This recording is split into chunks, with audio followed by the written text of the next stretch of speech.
Давайте обсудим самое главное противоядие от аллергии. Страдаете ли вы от аллергии или от пищевой чувствительности? Я расскажу, как от этого избавиться. Но в чем же разница между истинной аллергией и пищевой чувствительностью? На самом деле есть несколько отличий. Истинная аллергия связана с каким-то белком, а при пищевой чувствительности реакция часто возникает с задержкой. Вы что-то съели и не замечаете никаких изменений, пока не пройдет от 2 до 6 часов. А иногда даже не раньше, чем 3 суток.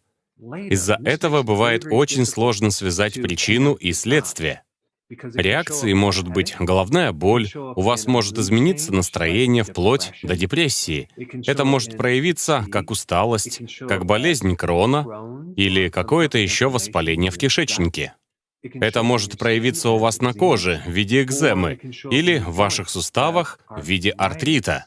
Если хотите выяснить, к чему у вас повышена чувствительность, можете сдать так называемый анализ на иммуноглобулин. Это одна из разновидностей теста на антитела.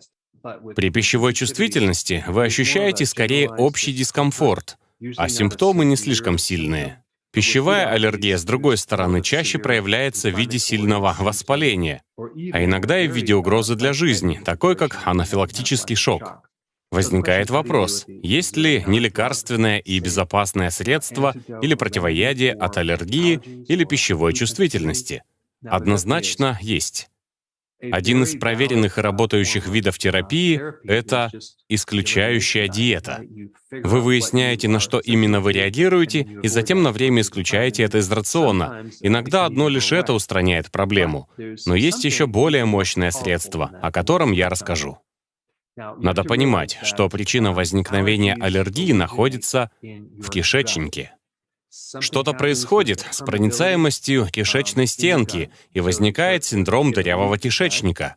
Плотные соединения ткани стенки приоткрываются.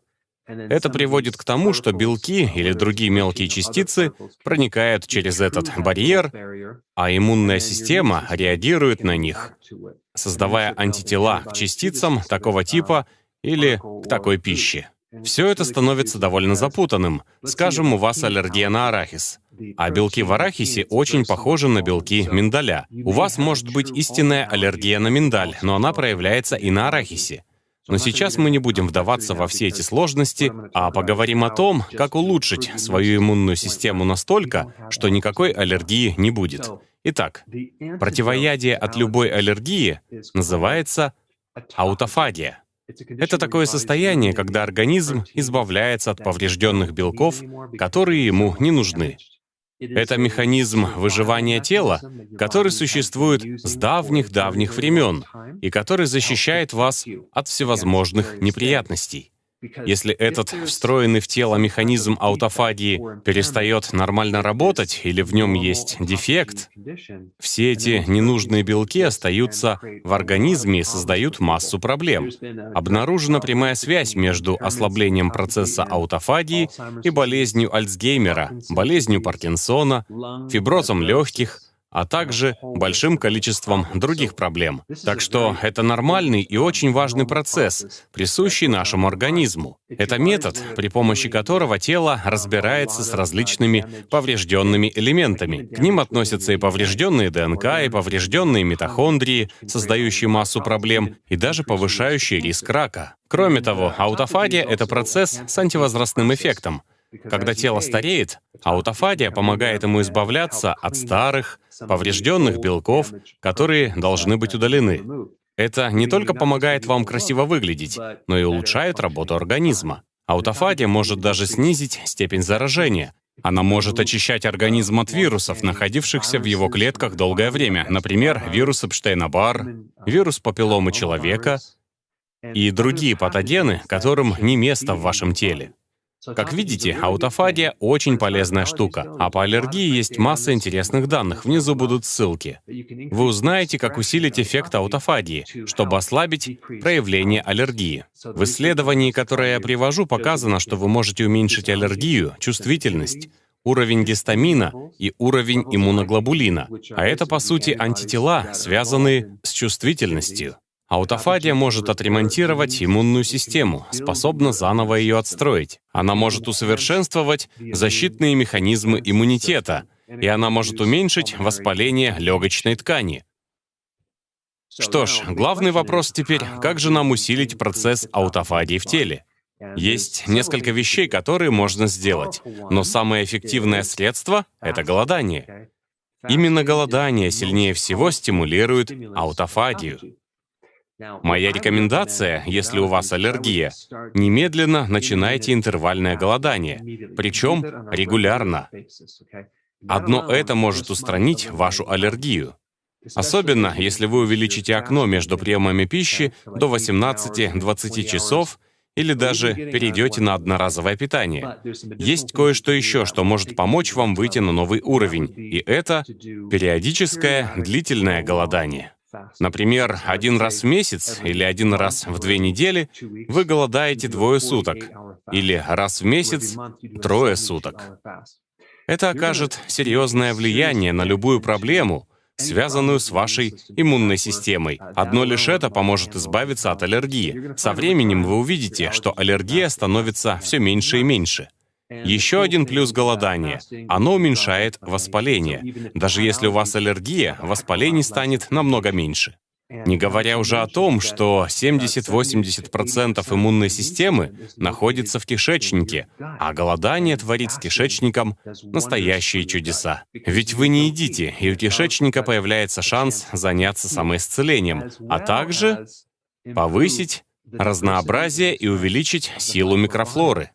Не знаю, известно ли вам это, но ваша микрофлора, дружественные бактерии в кишечнике, серьезно помогают настраивать иммунную систему и управлять ей. Так что любые действия по улучшению микрофлоры помогут уменьшить аллергию. К слову, у детей, рожденных путем кесарево сечения, намного выше риск получить аллергию, чем у детей, рожденных естественным путем, потому что в первом случае ребенок лишается контакта с дружественными бактериями матери. Регулярные физические упражнения — это еще одна вещь, которая заметно усиливает аутофагию. Зеленый чай помогает стимулировать аутофагию.